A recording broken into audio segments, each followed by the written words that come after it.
dans Psaume 40, le verset 6 dans ma version, je crois que ça doit être le verset 7 dans les versions Louis II. Au sacrifice et à l'offrande de gâteau, tu n'as pas pris plaisir. Tu m'as creusé des oreilles.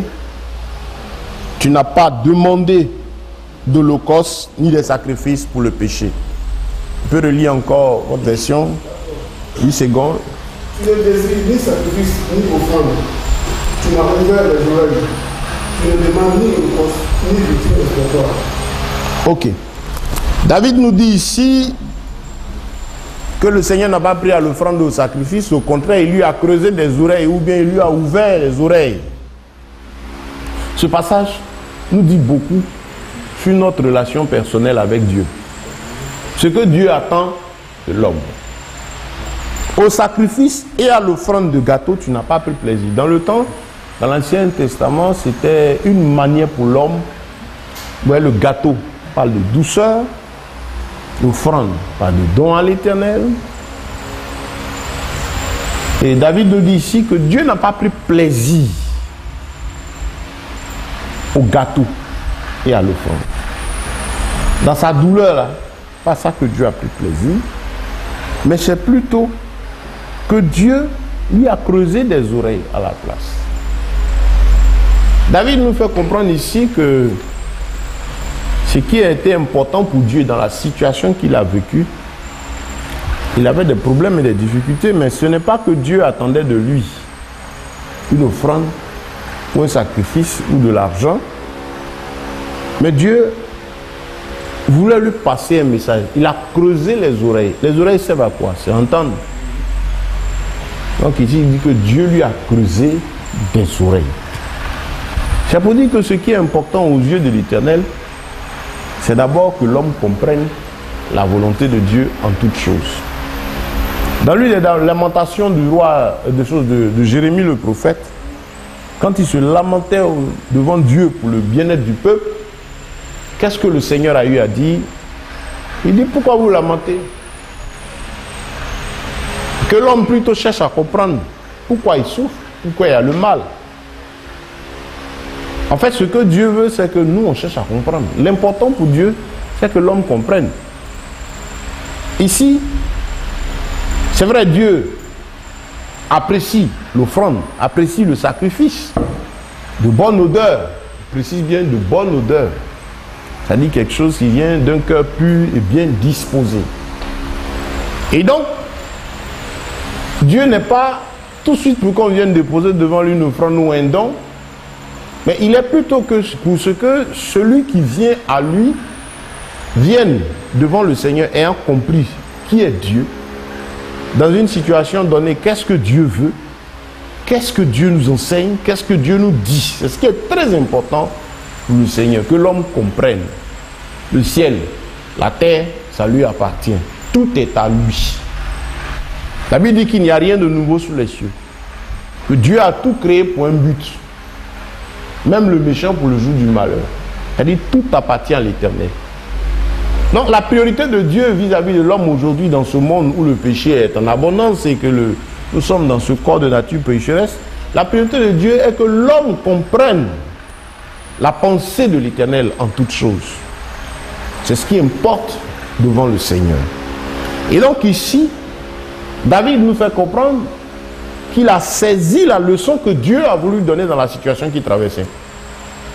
Parce que devant ces problèmes, il s'est dit, mais tiens, pourquoi ne pas faire une offrande pour que Dieu règle rapidement mon problème? Pourquoi ne pas faire un don? Pourquoi ne pas envoyer un gâteau?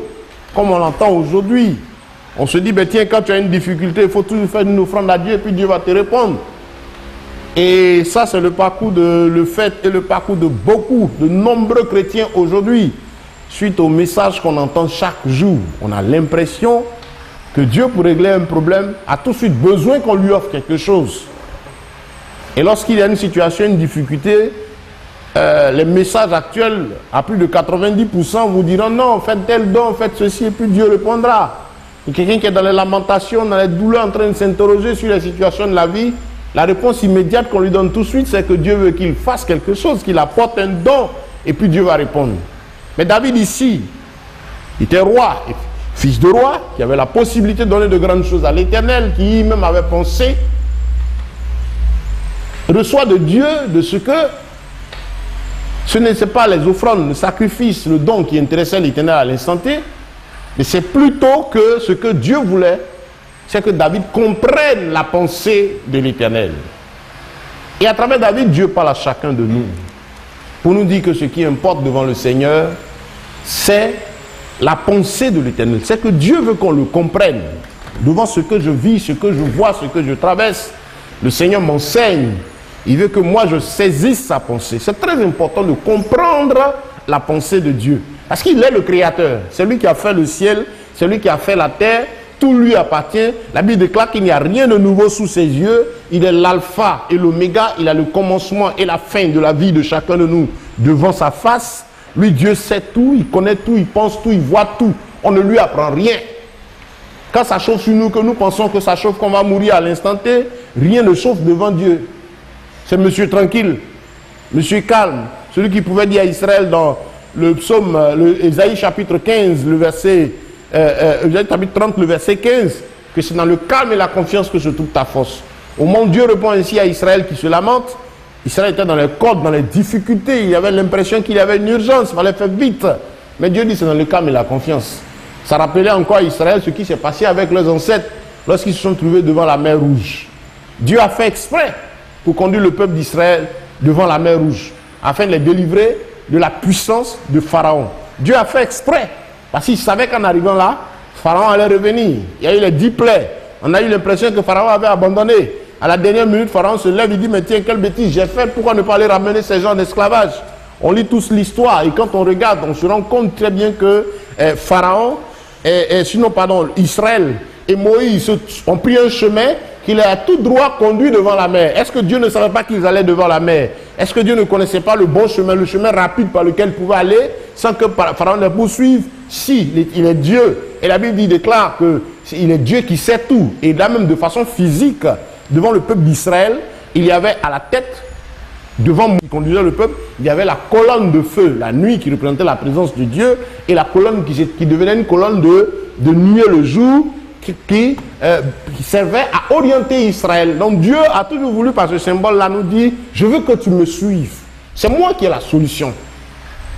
C'est moi qui pense, c'est moi qui sais ce qui est juste et bon. Je connais le chemin mieux que toi. Et donc, Israël a suivi Dieu. Mais nous savons très bien qu'arrivé près, arrivé au niveau de l'eau, quand le peuple juif a vu qu'il y avait de l'eau, ils ont commencé à murmurer. Et surtout quand ils ont appris que Pharaon et son armée étaient en train de venir en trombe, ils se dépêchaient de revenir. Ils ont commencé à maudire Moïse et regretter d'avoir suivi Dieu là. En souhaitant, mais tiens, Moïse, tu aurais dû nous laisser là-bas, au moins quand on meurt et puis on le met dans les tombeaux. C'est-à-dire tous les raisonnements humains vont sortir là. Si on s'assoit en tant qu'homme et qu'on réfléchit à la place d'Israël, on va dire, bah, tiens, c'est la réflexion de tout homme face à une situation, une difficulté. Mais il y a l'orientation de l'Esprit de Dieu. Ce que Dieu lui-même donne, ce que Dieu lui-même pense. Ce à quoi l'homme n'est pas toujours disposé à chercher à comprendre. L'homme veut toujours saisir ce qu'il pense et imposer sa pensée à Dieu. Et c'est ce que Dieu ne veut pas. Dieu n'est pas pour que nous on lui impose nos pensées. Ce n'est pas nous qui avons fait le ciel. Ce n'est pas nous qui avons fait la terre. C'est l'Éternel. Le ciel et la terre lui appartiennent. Devant tout ce qu'on vit, on ne lui apprend rien. Nous ne sommes pas les premiers hommes. D'autres hommes ont vécu avant nous. Il connaît l'homme. Il sonde les reins, il sonde les cœurs. Il est Dieu. Quand on a affaire à lui, il faut savoir qu'il est l'Éternel, celui qui est au commencement à la fin, qui maîtrise toutes choses, qui sait de quoi il s'agit, à qui tout est possible. Parce que souvent quand nous prions à Dieu, nous ne savons pas prier. La Bible dit que vous demandez, vous n'obtenez pas parce que vous demandez mal. Et vous demandez dans le but de satisfaire vos passions, vos désirs qui brûlent dans votre chair. Ça c'est Jacques qui est en train de le dire. Le Nouveau Testament. Et donc ici le Seigneur nous fait comprendre qu'il est souverain. Et à travers l'expression de David dans ce psaume 40, le verset 6, pour la version d'Abi, le verset 7, pour la version Louis II, David est en train de nous apprendre qu'il avait saisi la pensée de Dieu. Dieu lui a creusé des oreilles. Dans sa douleur et sa difficulté, Dieu n'a pas voulu d'offrande, ni de gâteau, ni de sacrifice, ainsi de suite, mais Dieu a voulu que ses oreilles s'ouvrent. Ça veut dire quoi? L'oreille sert à entendre et entendre pour comprendre. Mais est-ce que quand il dit que Dieu lui a creusé les oreilles, ça veut dire que David n'a pas d'oreilles? Il avait des oreilles. Mais quand il dit Dieu lui a creusé des oreilles, ça dit l'oreille de fond. Quand il dit ici que Dieu lui a, ou dans la version du second, Dieu lui a ouvert les oreilles, c'est-à-dire ce que Dieu veut que nous saisissions au-delà de ce qu'on entend, la profondeur de l'esprit. C'est-à-dire Dieu lui a donné de comprendre la profondeur. Et c'est là que, un peu plus au verset 5, la Bible dit, bienheureux l'homme qui place sa confiance en l'Éternel. Qui ne s'appuie pas, qui ne s'assied pas auprès des moqueurs, des pécheurs. Le moqueur ici, ce n'est pas celui qui s'assoit et puis qui se moque de l'homme. Ici, quand David voulait parler de celui qui ne craint pas Dieu. Bienheureux l'homme qui ne prend pas plaisir au conseil des méchants. Bienheureux l'homme qui ne trouve pas son plaisir dans la voie des endurcis, des orgueilleux. L'orgueilleux devant Dieu, c'est celui qui refuse de reconnaître que Jésus-Christ est Seigneur. Parce qu'il y a beaucoup de faits qui sont là pour interpeller l'homme et lui dire que l'Éternel est vivant. Donc Dieu appelle orgueilleux, Dieu appelle méchant, Dieu appelle